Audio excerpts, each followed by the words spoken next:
Where are your actual priorities? That's what we're going to talk about today on Unleashing Happiness, which I want to welcome you here. I am your host, Cecilia Hendrix. I am, not surprisingly, super excited to be here, super excited about the topic that we're going to talk about. And I really hope that you are in a position listening that you can take a moment to really absorb what we're going to talk about today. It's a lot about purpose and looking at where you're actually placing your attention and your time. Learning how to truly invest your time in yourself and the priorities that you want to have, the goals that you want to have. A wonderful friend of mine has recently introduced me to the world of Caroline Myss, who was not someone that I was familiar with before. If you are not aware, I recommend her books. I am reading Defying Gravity by her now, which I'm absolutely loving. And I've also checked out some of her YouTube content, which I really also appreciate. So you can find her across multiple different social channels. She's got multiple books. They're really phenomenal. And something that I appreciate that she does, and I've been seeing this in more of the books that I've been reading, is that at the end of each chapter, there's kind of some reflection questions for you to ask yourself and to journal about. And while I've been reading Defying Gravity, I have been really focused on doing these journaling questions. There's some areas of my life that I'm going to be perfectly honest that I'm just starting to question, hey, am I putting my attention in the right place? In the areas that I'm struggling or that I'm kind of going in a very similar cycle and I'm not seeing the changes that I want, where am I actually placing my attention and my focus? And when I take a moment to look back at that, I am uncovering, self-imposed limiting beliefs that have stemmed up, ones that I wasn't even aware of, right? That I just had to kind of keep digging to figure out what was going on with me. And part of this was doing these journaling questions at the end of each chapter, which I just absolutely love. So if you're into kind of reflecting at the end of a chapter, I highly recommend her books. I can't recommend them enough, actually. And what I like about this process is that you read the chapter, you have these kind of epiphany and aha moments, and then you have questions to reflect not only about what you kind of read, but your own internal beliefs around it. And the really nice thing is when you go through and do this, there may be parts that stand out to you while you're answering the questions from the chapter that didn't the first time you read it. Something I talk about and preach, I feel like until I'm blue in the face, is that your perception is everything, right? And your perception can shift along with your states, the identity you hold, honestly, your mood, kind of how people catch you, like that perception changes. And that's why I think it's so impactful to look back on a chapter and look back on your own life and your own beliefs and your thoughts and your attention and your focus, because those perceptions change. Those perceptions grow and shift and move around with you. It's the same way that you're constantly shifting states. You're always kind of changing from one thing to another. And it's because you're always changing. You're always growing. You're always learning something new. Your brain is like focusing on something else. And so having these journal questions are absolutely phenomenal. And last week, I just randomly flipped a couple pages ahead, probably 30 pages, just random, right? Was like, oh, I'm just going to flip ahead. I don't even know why. I have no idea what I was doing, but I just did it. And I landed on a page of the book that had a question about your priorities and then how you're spending your day. And her questions went on a little bit more in a different direction, slightly, right? This is definitely very inspired by her book. Make no mistake about that. But what I wanted to focus on today was taking a look at your perceptions. This is what really stood out to me in the parts of her questions. And like I said, the other kind of part went a little bit of a different direction than what I'm going to do today. So this is very inspired by her, but I'm definitely not sharing the exact same questions from her book. But it encouraged me to take a look at what my personal life goals are and what is important to me and what I enjoy to do.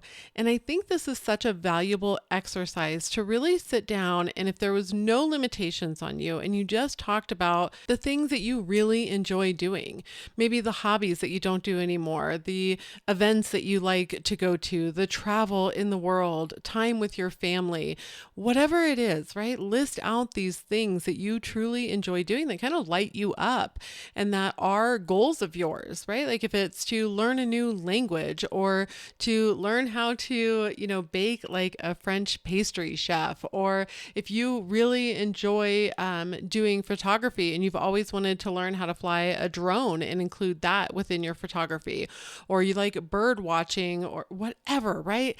Write out a list of these things that are important to you and what your goals are, and truly not the goals that you feel have been imposed.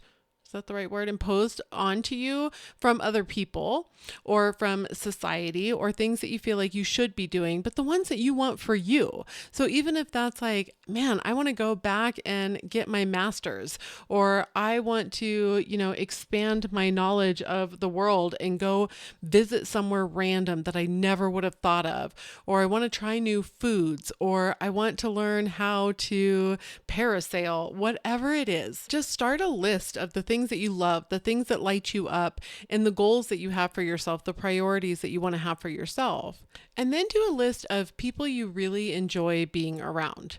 So people that bring out the best of you, that you just feel good when you're talking to them, the people that make you laugh, the people that encourage you to be this like best version of yourself, the people that you just really love spending time with, or that you think you would love spending time with, but you don't spend enough time with them, right? I want you to list out the people that you really enjoy. Now, the next step of this process is to then list out what is actually taking your attention on a day-to-day basis. Because the point of this is to take a look at what we are putting our focus in today in this present moment. So instead of looking ahead at, well, when I finally achieve this thing that I want, I can have this relationship with this like person I love, or I can spend more time with my children, or I can have the job that I want, or when I get to that point, this XYZ point in time, then I can go ahead and learn the new language. Then I can travel the world. Then I can learn how to paraglide. Then I can go visit these amusement parks that are on my list, or then I can go see the Grand Canyon, whatever it is, right? But we do this to ourselves a lot. We think, well, I have to get past these parts in order to have something that I want. I have to live this part now so that I can do something, hopefully, fingers crossed, that'll actually make me happy in life later. So I want you to think about what is taking my time. Who are the people that are taking my energy? What are the relationships that I'm putting my time into? What are the meetings that I'm doing, the phone calls, the chores, whatever else it is? And this is not to say that you would end up not doing any of this kind of like quote unquote have to do stuff, right? Like laundry is maybe not my favorite thing, but I certainly love having clean clothes to wear. So there's a balance though. When I start improving the things that I'm doing in my own life and make sure that I'm filling my cup on a day-to-day basis with things that I enjoy doing right now instead of waiting for some future moment, the laundry is not as big of a deal as it used to be. Like that's just kind of part of the world. It's part of my life. It's part of what happens. And it doesn't feel as mundane because I'm doing so many other things. But when I sat down and thought about the priorities and the goals that I have and the things that I want to do and the people that I want to give my focus, my attention, my love, all of these things, and then I looked at how I was actually spending my day to day, I realized that I was wasting a lot of time. And I don't mean wasting like, oh, I'm just kind of sitting and reading a book. I think that part's fantastic. I'm talking about I'm wasting my time because I'm not giving these priorities or these goals any focus some days. There are days that are going that I am not giving them the attention that I want to. Like this isn't just I need to, it's that I want to. And so it's okay to say like, oh man, catch yourself, right? This is the self-observation, the self-awareness that we keep talking about here. Catch yourself and say, man, these are not overlapping. These goals that I have and these priorities and these things that I want to do and these things that truly light me up and make life so much fun to freaking live, I'm not doing. I'm not giving myself this focus. I'm not giving myself this time. And one of the big areas that I think if you are hearing any part of you in what I'm sharing, if you're like, yes, and shaking your head, yes, and you're writing out the list and you're like, oh my gosh, I'm doing this as well. I'm waiting until I have something in order to live a life that I enjoy. And there's no point in wait. We don't have to wait. Like the waiting is the thing that keeps you stuck because there's always going to be something else. There's always going to be something else that needs your attention that's not you, especially once you've created this habit of, I guess, creating distractions, right? And things that take your attention away from the person that you want to be and the life that you want to lead. And a lot of times those are the shoulds, like I should behave this way. Society expects this of me. I expect this of myself, although I can tell internally it is not truly how I want to live.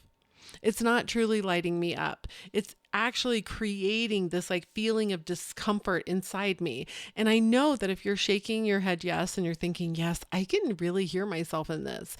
One of the things that I want you to really look at is how much time you're spending on your phone each day. So many times when I hear from anyone, I don't have time to do this. When we look at their phone, I promise you we can find some time, right? There has to be a choice. And sometimes it's really uncomfortable because our brains have gotten used to this habit of being on our phone. Our brain gets used to seeking a distraction.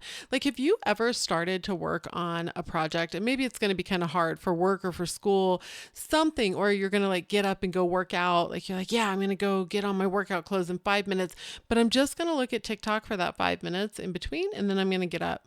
And then that 5 minutes passes and you look up and you're like, oh, it's been 20. Oh, yeah, I don't think I'm going to get up now.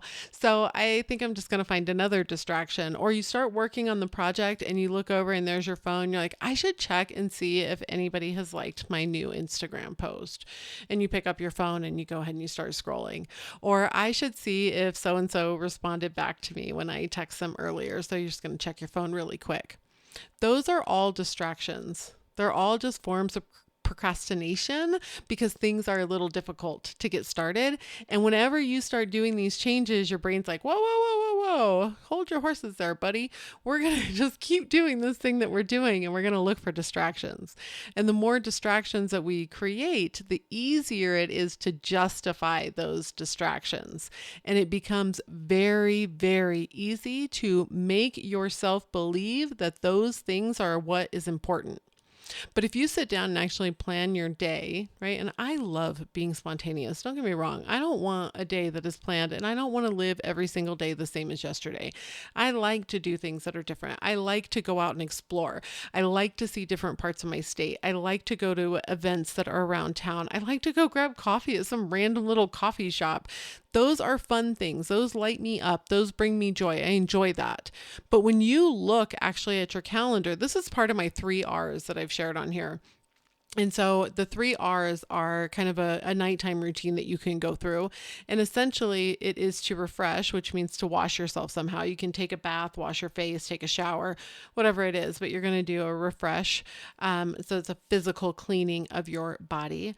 The second one is a renewal. You're going to renew your mind. So either you're going to read a book, self-help is usually best, or something that like encourages you to learn.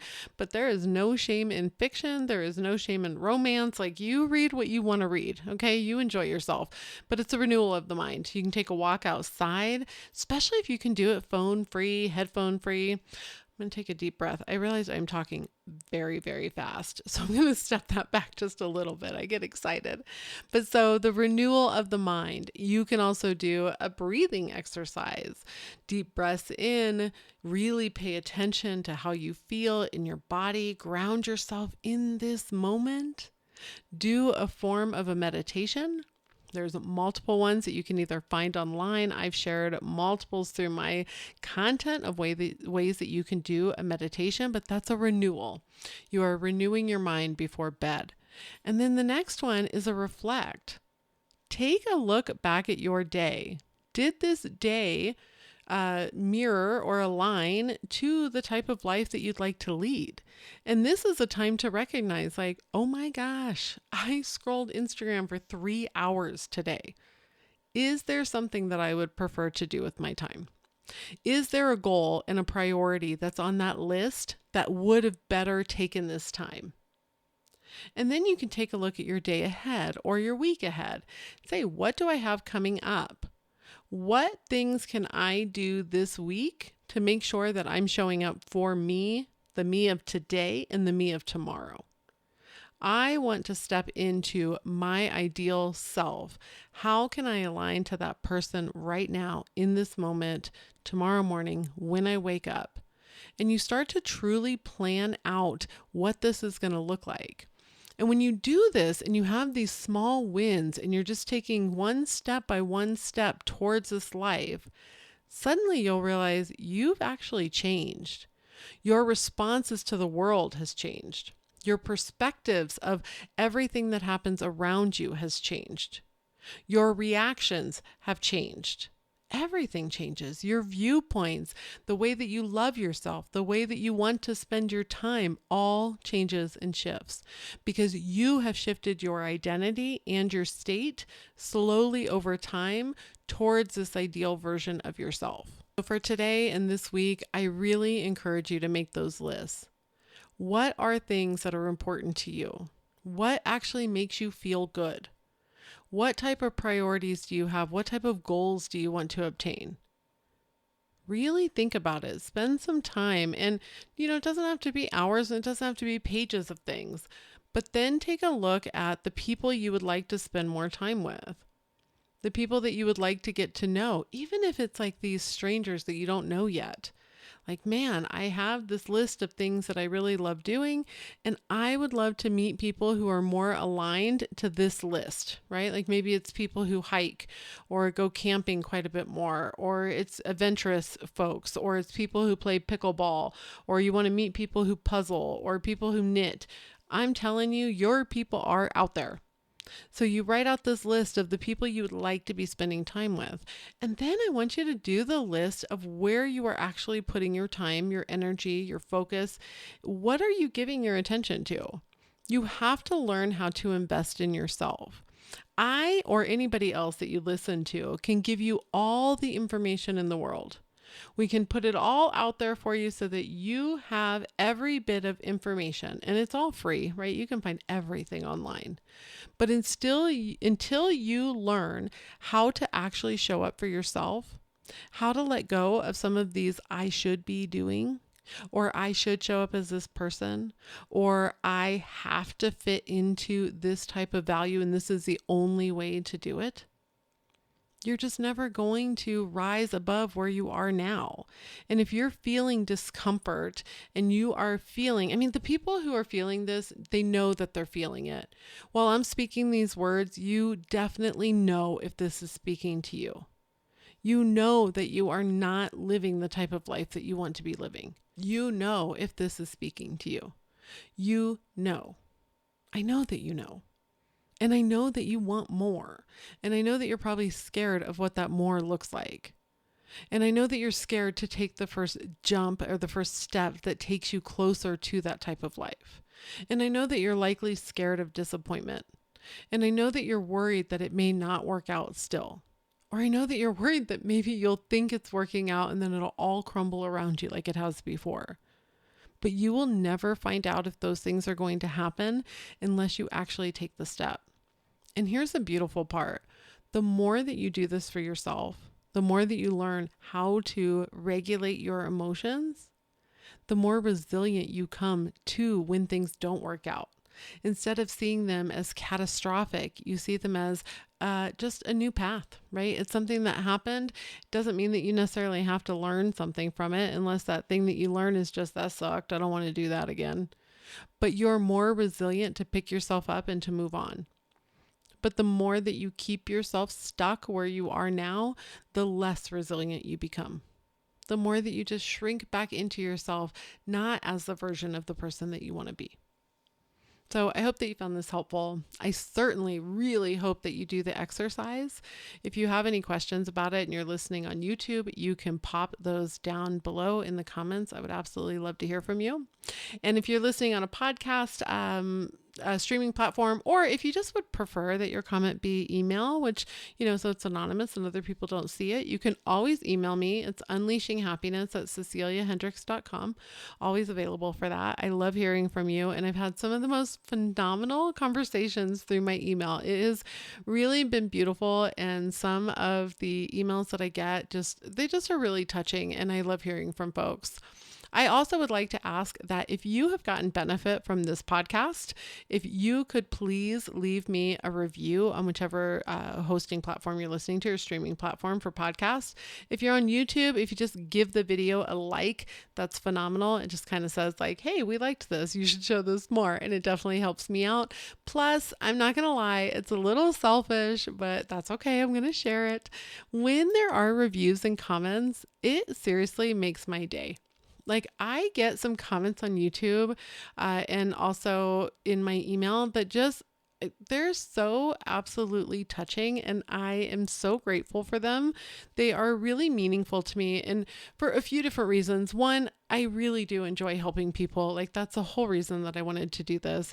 I want my message to hit the people that it needs to at the right time. And it also helps me, right? Like I'm still on my journey. I'm growing, I'm learning, I'm uncovering, and I love being able to share it. I think it's absolutely fantastic. I get so excited. I love being here. It's just something that I truly enjoy. It brings me joy. And then on top of that, it's just like very touching to hear some of these stories and to know that they are actually touching your lives as well and that you're getting benefit from it. It's very remarkable. So I hope that you realize how much it means to me, how grateful I am for you. And seriously, if you have questions, please do not hesitate to reach out. I don't want you to feel like this is a judgmental zone or that you can't reach out. I am definitely always available. So I wish you a very beautiful rest of your week. I hope that this was helpful and I will be back. I wish you nothing but the best.